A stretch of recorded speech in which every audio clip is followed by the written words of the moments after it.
This is crazy, guys. We have some brand new groundbreaking NBA 2K21 news covering everything from shooting, the badges, all the new dribble moves, and the exact prelude date of NBA 2K21. Drop a like on this video and watch the whole video for all the new details. Let's get into it.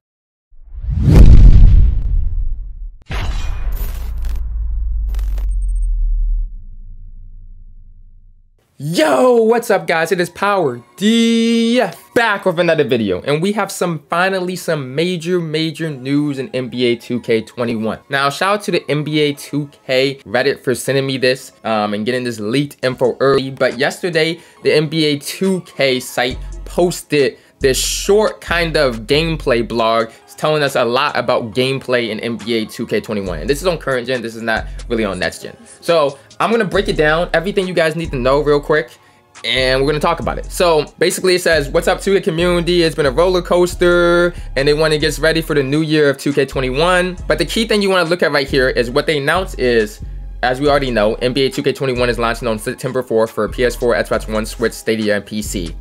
But also, we have an officially confirmed date for what they call the NBA 2K21 demo. So they're calling it a demo again, not like the prelude. NBA 2K21 demo is on August 24th for PlayStation 4, Xbox One, and Nintendo Switch. So we have an officially confirmed date. There's been some rumors about it's gonna be August 24th, 8/24 Kobe Day. I feel like that's a really nice tribute they did there. But okay, badges. This is something I'm really interested in. I want to see right quick. Seemed like everybody was a fan of how we redesigned the badge system last year with the ability to swap badges in and out as you upgrade. Okay, that's returning for the NBA 2K21. So you can swap the badges in and out. You can change your badges on your player again. So huge. That is back. Throughout the life of NBA 2K20, we collected telemetry data that gave us a detailed breakdown of what badges people were equipping for certain build types and which ones weren't being used as much. This was useful in helping redesign and tune the badges for NBA 2K21. I think you'll find that more badges will have merit and fight for a spot in your badge loadout. So it seems like they are changing a ton of new badges. It's looking like they're gonna take out the badges that nobody uses. So probably like ice in the veins, giving you more effective tools to take over games in a more varied fashion. And here's some good news that I know the community will appreciate. We removed Quick Draw and put release speed back into the jump shot creator. Quick Draw is gone, guys. So that's one thing you won't have to waste your precious badge points on. And then next, they talk about Damian Lillard. He's the cover athlete, and they talked about kind of the impact he had on the game and what the game is going to be like. So they said, you have Dame to thank for that. We have upped the max height for a point guard to 6'8". So 6'8" is the highest you can be a point guard right now. And I feel a lot of people are already saying they're going to make 6'8" point guards. I don't know about how that's going to be. I feel like low key, 6'8" point guard, other would be nice. I feel like they're gonna make it so trash so that nobody can really use it. So Dame continued to share his likes and dislikes of the game, which we then added to the running wish list, which you already had from the community. And one of the biggest ones they said he has was long passes down court selling out of bounds. And they came up with skill-based solutions to make it more fun and fair for everyone. And that always does happen, especially I don't really play like 3-3 or 5v5 that much, but it seems like you make a normal like down court pass the full length of the floor and it just goes out of bounds. It's like an NBA player would not pass that out of bounds. So they also talk about the skill. They said one of the challenges we face is striking the right balance between simulating real life and making a game that's fun and enjoyable for a wide range of fans. That's where the debate on skill gap versus accessibility comes into play. The target we shoot for is to create a game that's easy to pick up and play for new users while providing enough of a skill gap for veteran users to really showcase their talent. One way we set out to accomplish that was through building out a robust set of sliders and carefully mapping the appropriate settings to all the various modes in our game. So whether it's your first time playing against the CPU in quick play, messing around with your buddies or park, or battling in a high stakes anti-app or competitive pro-am match, there's a wide range of gameplay experience and definitely something for everyone in NBA 2K21. So it seems like they're hinting on here. It's not 100%, but it seems like they're hinting on here that they're going to have different sliders and they're going to have different skill gaps in different modes in the game. So it says park, anti-up, pro-am, and quick play. It seems like this year there's going to be completely different sliders for each part of those modes. And they didn't just come out and say that, but they kind of hinted at it. Okay, next thing is the Pro Stick. They talked about they talked about huge things with the Pro Stick. They said the Pro Stick has been a staple of 2K basketball for now, and for the most part has largely gone. This is where they get into the real details of like how the game's going to be played. Has unchanged since its inception. For NBA 2K21, we saw this as a big opportunity to freshen up the game on the offensive end. In past games, you could hold the Pro Stick in any direction to take a jump shot.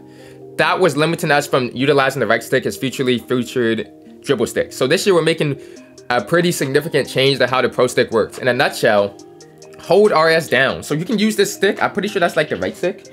If you hold RS down, it's a jump shot. If you hold RS to the left or right, it's an escape dribble move. If you hold RS up, so it's going to be a signature size up. If you tap the RS, you can do a quick one-to-one dribble move. And you tap the RS with spring held equal quick momentum dribble moves. Okay, one thing I do want to say, do these dudes realize that nobody uses the Pro Stick to shoot? Like, I don't know, they're trying to make us use the Pro Stick to shoot, but nobody does that. But anyway, they said, with this change, we've been able to greatly expand the dribble moves arsenal and give you access to more moves in an intuitive control scheme.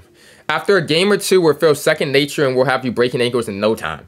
Along with the remap, the moves themselves have been overhauled to be much more responsible and changeable. I mean, that sounds good, guys, but they say that every year. It's much more responsive, it's more chainable, they're better. Street moves have been moved to a tap of the left trigger as well, so you won't be fouling them off of an accident. Oh my god, that's so huge. The park dribble moves would just activate by themselves. So I like how you can really control when you're going to be doing these street park moves or whatever.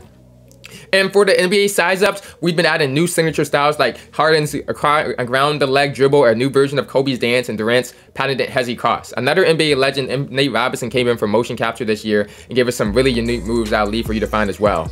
You can also perform size up dribble moves by holding up the Pro Stick up and using the left stick to move your player in any direction. Altogether, you can choose from a list of 14 and 36 unique NBA size ups. And when you factor in all the one-to-one size up packages and new customizable escape dribbles, there's really no limit to the type of combos you can pull up in NBA 2K21. So it sounds pretty cool. One thing I would recommend to them, please don't worry about shooting on the Pro Stick. I don't think people want to do that. I think people want to shoot with that. But I like how they're trying to improve the dribbling, especially from 20, where it seems like dribbling took a big step backwards from 19 to 20. So that's good to see they're actually putting in some effort. Now, shooting said, oh, this is shooting. This is something I love to talk about. So let's see what they say about shooting.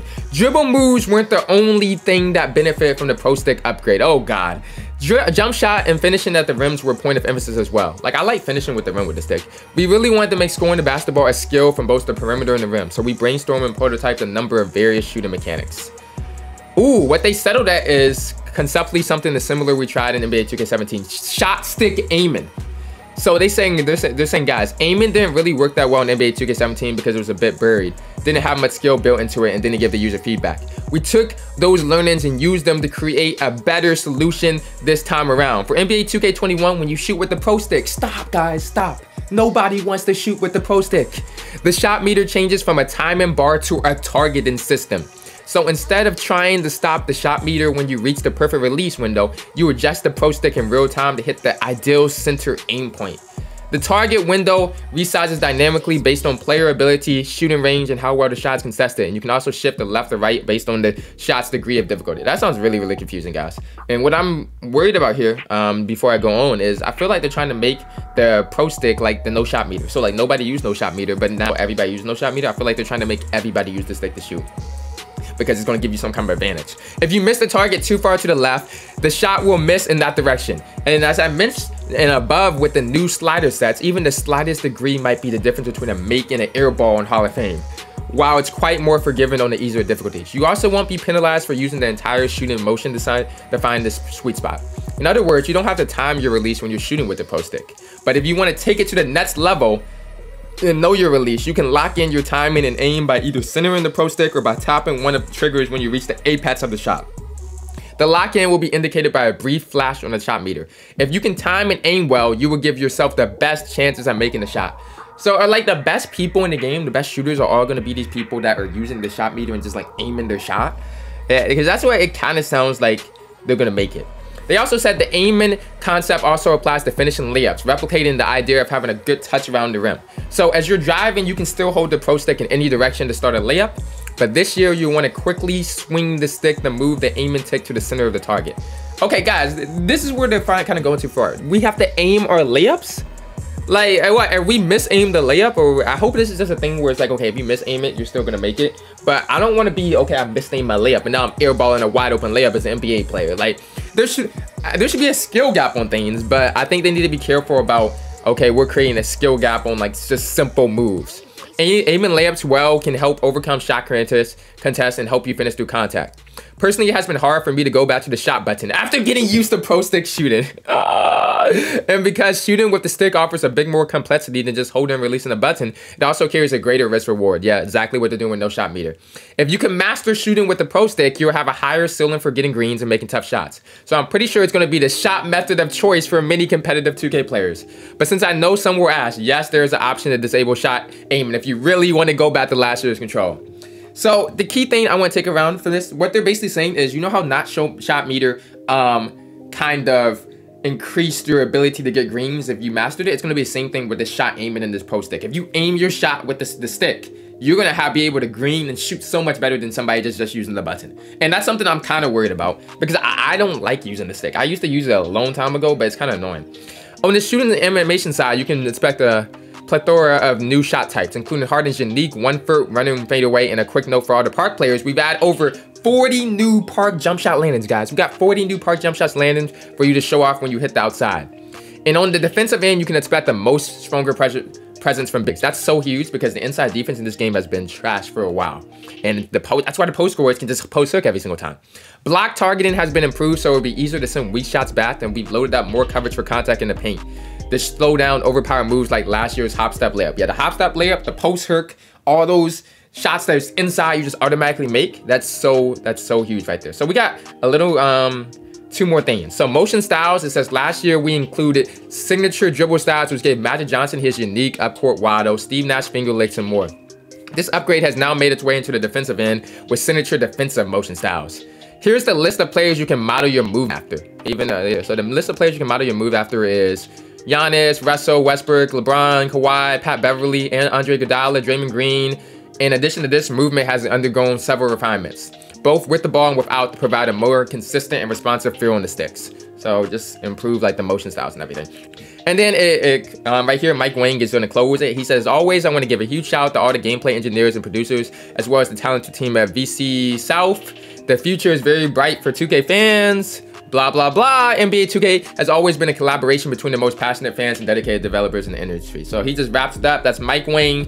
You guys can follow him below. But if you guys missed anything, you guys want to read the whole thing, I'm going to leave the link to this in the description below and in the comment section. Tell me what you guys think. What do you guys think of the shot meter? What do you think of the badges? All the breakdown. Are you excited for NBA 2K21 now? We're getting a little bit of news. I'm kind of getting hype. I don't know how I feel about the shot meter, but I'm kind of getting hype, and I'll be releasing all the news as soon as it happens. So make sure you guys drop a like, man. And I am out, man. I can't be trusting cause people be switching and stunting. I had to go get me some money, they always was fronting. I had to stay up the sign, I never trust up at night. She seeing that drip on the ball, make sure she won't call.